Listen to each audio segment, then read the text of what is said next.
निघतोय का नाही आपण निर्णय सांगा. जसं निघायचं आम्ही आता जल समाधी उद्या घ्यायला प्रशासनाला जर गरज असेल तर सांगा. शंकर बिंगळे त्या ठिकाणी जनसमाधी कोणत्यामध्ये घेणार आहे.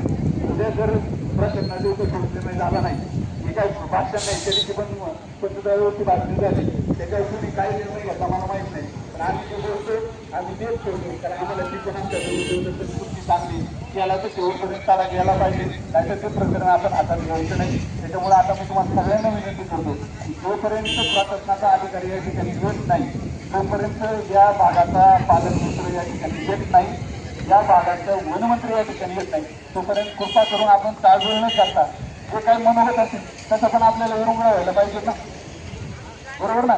त्याच्यामुळे जर थोडं होऊ द्या भाषणे, काय अडचण नाही. ज्याला जे बोलायचे त्याला बोलू द्या, तुमचं आपण शांततेने ऐका. आणि ज्याला कोणा गोंधळ घालायचे तर साहेबांनी सांगितलं माग त्याच्या पद्धतीने तुम्हाला त्यांना गोंधळ घालायचे नाही. यावेळेस आपल्या घरी जाऊन झोपा. पब्लिकचा मार्ग काय असतो ते तुम्हाला कळत. त्यानंतर